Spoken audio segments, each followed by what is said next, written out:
KineMaster open ചെയ്യാം. ഒരു പുതിയ പ്രോജക്റ്റിനായി ക്രിയേറ്റ് ന്യൂ കൊടുക്കുക. ഇവയിൽ നിന്നും 9:16 എന്ന ഈ ആസ്പെക്ട് റേഷ്യോ സെലക്ട് ചെയ്ത് ക്രിയേറ്റ് കൊടുക്കുക. നിങ്ങളുടെ ഇമേജ് ഫോൾഡറിൽ നിന്നും വീഡിയോയ്ക്ക് വേണ്ട ആദ്യത്തെ ഇമേജ് 2 തവണ ഓപ്പൺ ചെയ്യുക. അവസാനത്തേത് ഒഴിച്ചുള്ള ബാക്കി എല്ലാ ഇമേജുകളും ഒരു തവണ മാത്രം ഓപ്പൺ ചെയ്താൽ മതിയാകും. അവസാനത്തെ ഈ ഇമേജും 2 തവണ ഓപ്പൺ ചെയ്യുക.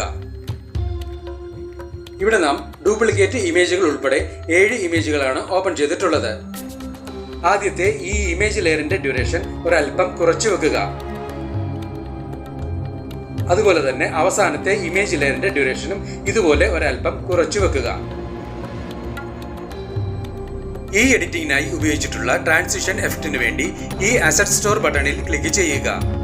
ട്രാൻസിഷൻ എഫക്റ്റിൻ്റെതായ ഈ ബട്ടണിൽ ക്ലിക്ക് ചെയ്യുക. ഇവയിൽ നിന്നും ഇന്നേഴ്സ് സ്പ്ലാഷ് സെലക്ട് ചെയ്യുക. ഡൗൺലോഡ് കൊടുക്കുക. ഇപ്പോൾ ഈ എഫക്റ്റ് നിങ്ങളുടെ കൈൻമാസ്റ്ററിലേക്ക് ഇൻസ്റ്റാൾ ചെയ്യപ്പെട്ടിട്ടുണ്ട്. ബാക്ക് ബട്ടൺ കൊടുക്കുക. സ്റ്റിക്കേഴ്സിന് വേണ്ടി ഈ ഐക്കണിൽ ക്ലിക്ക് ചെയ്യുക. ഈ സെർച്ച് ബട്ടണിൽ ക്ലിക്ക് ചെയ്ത് ലൈറ്റ് ലൈൻ എന്ന് ടൈപ്പ് ചെയ്ത് കൊടുക്കുക. ലൈറ്റ് ലൈൻ ഇവിടെ ക്ലിക്ക് ചെയ്യുക. ഡൗൺലോഡ് കൊടുക്കുക. ഇപ്പോൾ ഈ എഫക്റ്റ് നിങ്ങളുടെ കൈൻമാസ്റ്ററിലേക്ക് ഇൻസ്റ്റാൾ ചെയ്യപ്പെട്ടിട്ടുണ്ട്.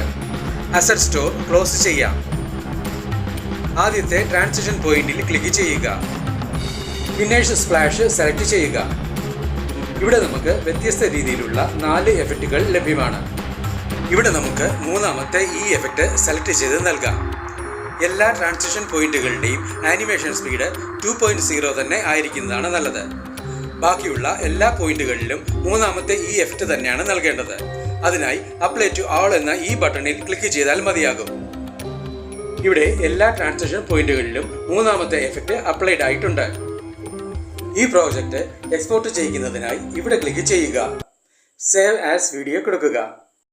എക്സ്പോർട്ടിംഗ് കഴിഞ്ഞിട്ടുണ്ട്. ഈ വിൻഡോ ക്ലോസ് ചെയ്ത് പ്രോജക്റ്റിലേക്ക് തിരികെ എത്താം. ലെയർ ഓപ്ഷനിൽ ക്ലിക്ക് ചെയ്ത് എഫക്റ്റ് സെലക്ട് ചെയ്യുക.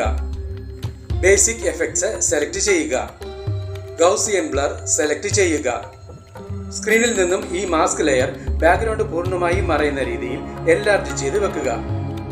പ്രോപ്പർട്ടീസ് ഇവിടെ ക്ലിക്ക് ചെയ്യുക. ഇവിടെ ക്ലിക്ക് ചെയ്ത് ബ്ലർ സ്ട്രെങ്ത് നിങ്ങൾക്ക് വേണ്ട രീതിയിൽ അഡ്ജസ്റ്റ് ചെയ്ത് വെക്കുക. ഇവിടെ നിന്നും ഈ ലെയറിന്റെ ഡ്യൂറേഷനും മുകളിലത്തെ ലെയറുകളുടെ ഡ്യൂറേഷന് സമമായി വെക്കുക. നിങ്ങൾക്ക് ലഭ്യമായിട്ടുള്ള മൊബൈൽ ഫോൺ ഫ്രെയിം ഓപ്പൺ ചെയ്യുക. ഇതിനായി ഡിസ്ക്രിപ്ഷൻ ബോക്സ് കാണുക. സ്ക്രീനിൽ നിന്നും ഈ ഫ്രെയിം ഇതുപോലെ ഒരല്പം ചെരിച്ച് നിങ്ങൾക്ക് വേണ്ട വിധം സൈസ് അഡ്ജസ്റ്റ് ചെയ്ത് വെക്കുക. ഈ ലെയറിന്റെ ഡ്യൂറേഷനും മറ്റുള്ള ലെയറുകൾക്ക് സമമായി വെക്കുക. എഡിറ്റിംഗിനായുള്ള എളുപ്പത്തിന് വേണ്ടി ഇവിടെ ക്ലിക്ക് ചെയ്ത് സ്ക്രീൻ മോഡ് ഫുൾ സ്ക്രീൻ ആക്കി വെക്കാം. നിങ്ങളുടെ കൈൻമാസ്റ്റർ എക്സ്പോർട്ട് ഫോൾഡറിൽ നിന്നും ഇപ്പോൾ നാം എക്സ്പോർട്ട് ചെയ്ത ഫയൽ ഓപ്പൺ ചെയ്യുക. ഓപ്ഷൻ ബാറിൽ നിന്നും ക്രോപ്പിംഗ് സെലക്ട് ചെയ്യുക. ഇവിടെ ക്ലിക്ക് ചെയ്ത് ക്രോപ്പിംഗ് ഫംഗ്ഷൻസ് എനേബിൾ ചെയ്യുക. ഷേപ്പ് ഇവിടെ ക്ലിക്ക് ചെയ്യുക. റെക്ടാംഗിൾ സെലക്ട് ചെയ്യുക. ഈ 3 ഡോട്ട്സ് ബട്ടണിൽ ക്ലിക്ക് ചെയ്ത് സെൻഡ് ടു ബാക്ക്വേർഡ് കൊടുക്കുക. ഈ ഇമേജ് ഫോൺ ഫ്രെയിമിനുള്ളിൽ കറക്റ്റ് ഫിറ്റായി വരുന്ന രീതിയിൽ സൈസ് അഡ്ജസ്റ്റ് ചെയ്ത് ക്രോപ്പ് ചെയ്ത് വെക്കുക.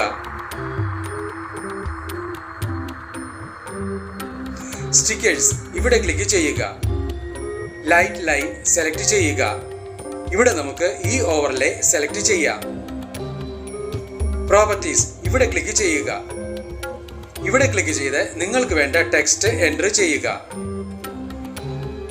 ഇവിടെ ക്ലിക്ക് ചെയ്ത് രണ്ടാമതൊരു ടെക്സ്റ്റ് കൂടി എൻ്റർ ചെയ്യാവുന്നതാണ്. ഒരുപക്ഷെ ഒന്നും തന്നെ വേണ്ട എങ്കിൽ സ്പേസ് ബട്ടണിൽ ക്ലിക്ക് ചെയ്ത് ഓക്കെ കൊടുക്കുക. ഇവിടെ നിന്നും ഈ സ്റ്റിക്കർ ഈ രീതിയിൽ ഫോൺ ഫ്രെയിമിന് സൈഡിലായി കൊണ്ടുവന്ന് സൈസ് അഡ്ജസ്റ്റ് ചെയ്ത് വെക്കുക. ഇൻ ആനിമേഷൻ ഇവിടെ ക്ലിക്ക് ചെയ്യുക. സ്ലൈഡ് അപ്പ് കൊടുക്കുക. ഈ സ്റ്റിക്കർ വരേണ്ടത് അവസാനത്തെ 2 ഇമേജുകൾക്കും മുകളിലായാണ്. അതുകൊണ്ട് ഇവിടെ നിന്നും ഈ സ്റ്റിക്കർ ആ ഭാഗത്തായി കൊണ്ടുവന്ന് വെക്കുക.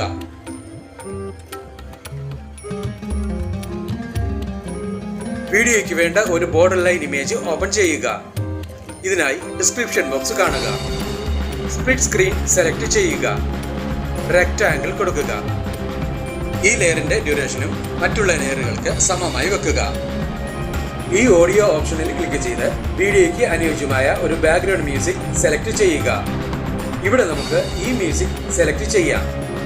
ഈ പ്ലസ് സിംബലിൽ ക്ലിക്ക് ചെയ്ത് സെലക്ട് ചെയ്ത മ്യൂസിക് ടൈം ലൈനിലേക്ക് ആഡ് ചെയ്യുക. ടൈം ലൈനിലുള്ള എല്ലാ ലെയറുകളുടെയും ഡ്യൂറേഷൻ ഒരുപോലെ തന്നെ ആയിരിക്കുവാൻ പ്രത്യേകം ശ്രദ്ധിക്കുക. ടൈം ലൈനിന് മുന്നിലെത്തി വീഡിയോ പ്ലേ ചെയ്ത് നോക്കി ആവശ്യമെങ്കിൽ വേണ്ട മാറ്റങ്ങൾ വരുത്തുക. ഈ വീഡിയോ നിങ്ങൾക്ക് ഇഷ്ടപ്പെട്ടുവെങ്കിൽ ലൈക്ക് ചെയ്യുക, ഷെയർ ചെയ്യുക, കമൻറ്റ് ചെയ്യുക. ഒപ്പം കൂടുതൽ വീഡിയോകൾക്കായി സബ്സ്ക്രൈബ് ചെയ്യുവാനും മറക്കരുതേ എന്ന് പ്രത്യേകം ഓർമ്മിപ്പിക്കുന്നു.